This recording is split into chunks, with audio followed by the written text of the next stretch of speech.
অল্প বয়সে বিয়ের গুরুত্ব কি কি, কত বছর বয়সে বিয়ে করা দরকার? আলহামদুলিল্লাহ, এটা খুবই গুরুত্বপূর্ণ একটা প্রশ্ন। রাসূল সাল্লাল্লাহু আলাইহি ওয়াসাল্লাম বলছেন, ইয়া মাশারাশ শাবাব মান ইসতাতা মিনকুমুল বাআতা ফালইয়াতাযাওয়াজ। এই যুবক, যার সামর্থ্য আছে দ্রুত বিয়ে করে ফেলাও, কারণ এই ফাইন্নাহু আগাদ্দু লিল বাসার ওয়া আহসানু লিল ফারাজ। চোখটাকে হেফাজত করে আর লজ্জাস্থানকে হেফাজত করে এই বিয়ে। বিয়ে যত সহজ হবে জেনা তত কমবে, ঠিক কিনা?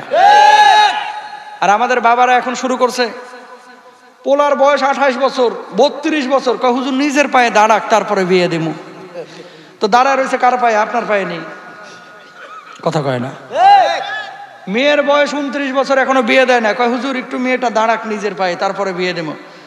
এরপরে বিয়ে দিচ্ছে 36 বছরে। যখন বিয়ে দিচ্ছে 36 বছরে, তারপরে তার কোনো ফিলিংস নাই, হ্যাঁ মতো ঘুমায়, হ্যাঁ মতো ঘুমায়, কথা বুঝছেন? বাচ্চা হয় না, হুজুরের কাছে আসা পানি পড়া নিতে, হুজুর একটু পানি পড়া দেন, বাচ্চা হয় না কেন? তো 36 বছরে বিয়ে করলে কি লেগা? এটা কি আইন? আস্তাগফিরুল্লাহ। এই জামানায় প্রেমটা সহজ হয়ে গেছে, জেনাটা সহজ হয়ে গেছে, বিয়েটা কঠিন হয়ে গেছে।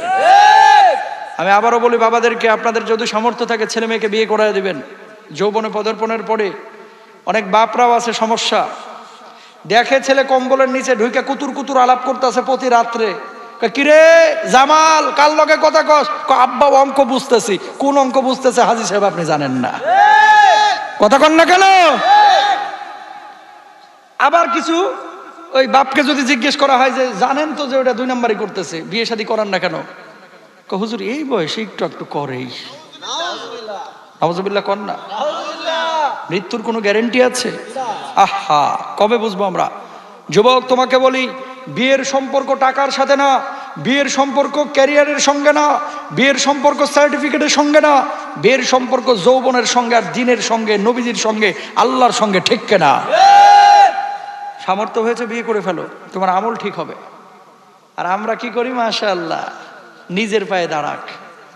দাঁড়াইতে দাঁড়াইতে এমন বুড়া হয়েছে, হেরও সহ্য করতে পারে না, হেরও সহ্য করতে পারে না।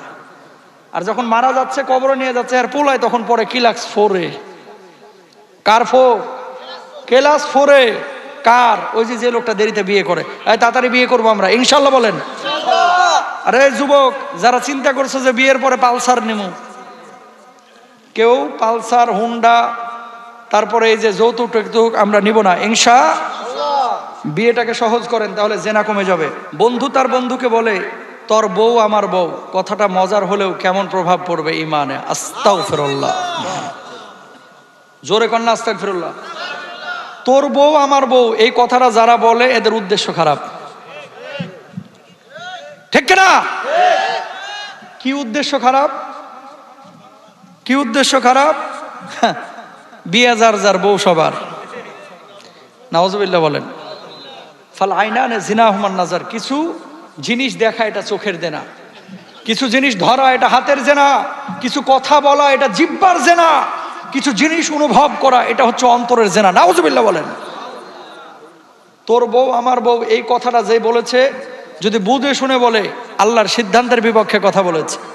কারণ একজনের বিবাহিত স্ত্রী কখনো আরেকজনের বউ হতে পারে না। তখন হবে যখন স্ত্রী তালাক হয়ে যাবে, তার আগে কেউ এই কথা দাবি করতে পারবে না। এটা গুনাহ, এটা তওবা করতে হবে, আল্লাহর কাছে মাফ চাইতে হবে। কিছু লোক আছে, কিরে জামাল কবে মাইয়া দেখতে যাবি? আগামী সোমবার। দোস্ত রেডি থাকিস, 6টা হুন্ডা নিয়ে 12 জন যাবো। নাউজুবিল্লাহ কোন। বিয়ে করতেছে জামাল, আর যাচ্ছে আরো সাথে 11 বন্ধু।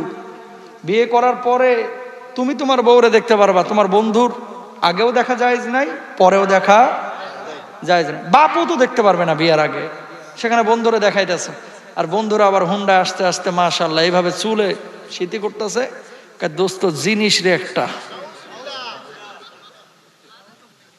নাউজুবিল্লাহ কন্যা। এই খবরদার, এ কাজ আমরা কেউ করব না ইনশাআল্লাহ।